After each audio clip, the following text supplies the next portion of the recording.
आज हम पढ़ेंगे विद्युत धारा, जिसको एम्पियर से दर्शाया जाता है।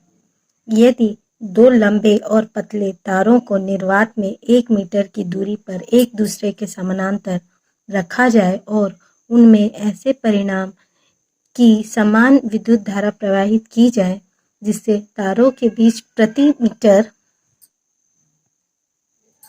लंबाई में 2 × 10⁻⁻7 न्यूटन का बल लगने लगे तो विद्युत धारा के उस परिणाम को 1 एम्पियर कहा जाता है।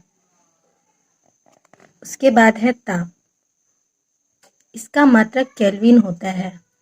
जल के त्रिक बिंदु के उष्मागतिक ताप के 1/273.16वें भाग को केल्विन कहते हैं। इसके बाद है ज्योति तीव्रता, जिसका मात्रक होता है कैंडेला।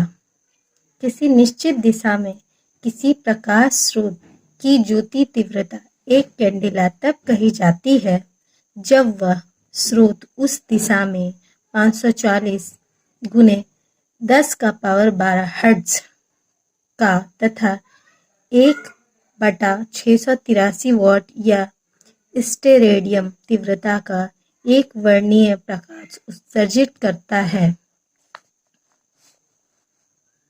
यदि एक घन कोण के अंदर प्रति सेकंड 1 जूल प्रकाश ऊर्जा उत्सर्जित हो तो उसे 1 वाट स्टेरेडियम कहते हैं।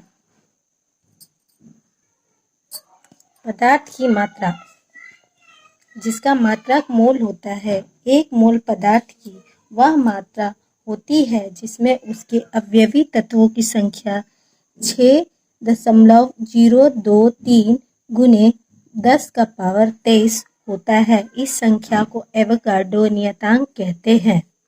नोट: मोल पदार्थ के परिमाण का मात्रक है, यह द्रव्यमान का मात्रक नहीं है। ये बहुत ही इम्पोर्टेंट है, इसको हमेशा याद रखिएगा कि मोल जो है पदार्थ के परिमाण का मात्रक है, वह उसके द्रव्यमान का मात्रक नहीं है। इसके बाद एसआई से देख लीजिए। एसआई यूनिट से बहुत सारे क्वेश्चंस आते हैं, लगभग हर एग्जाम में आते हैं। तो एसआई के 2 समपूरक मात्रक होते हैं। पहले हम लोगों ने पढ़ा कि इसके 7 मानक होते हैं और 2 जो है संपूरक मात्रक होते हैं। तो उसमें 2 जो संपूरक मात्रक हैं वो कौन कौन से हैं? वो है रेडियन और स्टेरेडियन। इसके बाद हम देखेंगे रेडियन। किसी वृत्त की त्रिज्या के बराबर लंबाई के चाप द्वारा उसके केंद्र पर बनाया गया कोण एक रेडियन होता है। स्टेरेडियन किसी गोले की सतह पर उसकी त्रिज्या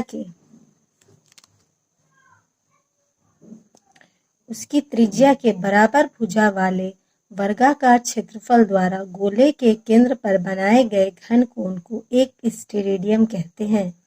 यह ठोसिये कोणों को मापने का मात्रक होता है। अब हम पढ़ेंगे कुछ प्रमुख व्युत्पन्न मात्रक। मेन जो प्रश्न है वो आपके यहीं से आने वाले हैं, जिसमें सबसे पहले व्युत्पन्न मात्रकों में है भौतिक राशि कौन कौन सी है। तो सबसे पहले हम पढ़ेंगे क्षेत्रफल। इसमें सबसे ज़्यादा क्वेश्चन ये पूछे जाते हैं कि क्षेत्रफल का एसआई मात्रक क्या होता है। तो क्षेत्रफल का एसआई मात्रक मीटर स्क्वायर होता है। आयतन का एसआई मात्रक मीटर क्यूब होता है। घनत्व का एसआई मात्रक केजी पर मीटर क्यूब होता है। चाल का एसआई मात्रक मीटर पर सेकंड होता है। वेग का एसआई मात्रक मीटर पर सेकंड होता है। इस तरह से देख सकते हैं कि चाल और वेग का जो मात्रक होता है वो सेम होता है। त्वरण का मात्रक मीटर पर सेकंड स्क्वायर होता है। बल का मात्रक केजी मीटर पर सेकंड स्क्वायर होता है। संवेग का मात्रक केजी मीटर पर सेकंड होता है।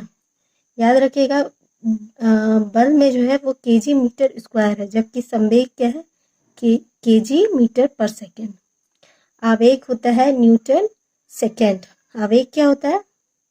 न्यूटन सेकंड, क्योंकि इसका जो राशि की परिभाषा है वो फोर्स इनटू टाइम है। तो फोर्स का तो हम जानते हैं कि न्यूटन होता है और टाइम का सेकंड, इसलिए आवेग का क्या होगा? न्यूटन और सेकंड।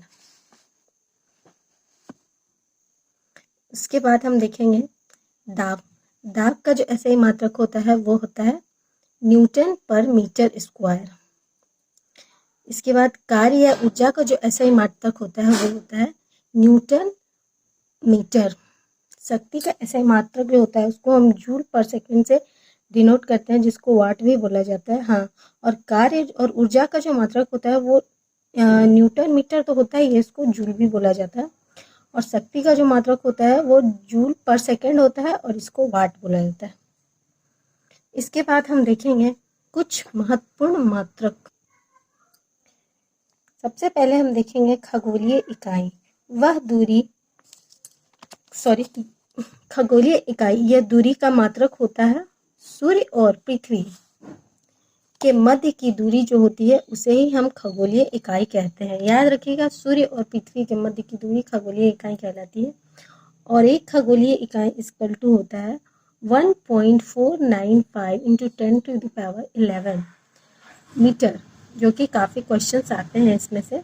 उसके बाद है प्रकाश वर्ष। इसको प्रकाश द्वारा एक वर्ष में तय की गई दूरी को प्रकाश वर्ष कहते हैं, जो 9.46 × 10⁻15 मीटर के बराबर होता है। तीसरा नंबर में है पारसेक। यह दूरी मापने का सबसे बड़ा इकाई है और यह क्वेश्चन हमेशा आता है कि दूरी मापने की सबसे बड़ी इकाई कौन सी है। तो दूरी मापने की सबसे जो बड़ी इकाई है वो है पारसेक, और एक पारसेक इज इक्वल टू होता है 3.08 × 10⁻16 मीटर। इसके बाद हम देखेंगे कुछ महत्वपूर्ण मात्रक और भी हैं, जिसमें है एक मील इज इक्वल टू होता है 1.60934 किलोमीटर।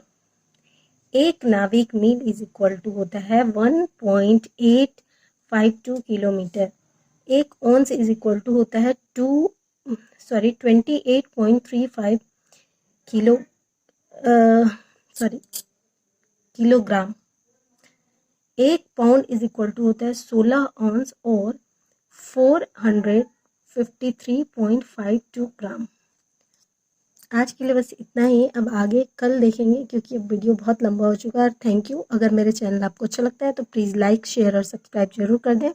और इसमें जो भी कुछ है वो याद करने के लिए, इसलिए इसके किसी ट्रिक वगैरह से इसको नहीं बता सकती, पर आगे जो भी ट्रिक का पॉइंट होगा उसके लिए ज़रूर आपको ट्रिक बता दिया जाएगा इस चैनल पे। आगे इसी तरह से जुड़े रहें। Thank you.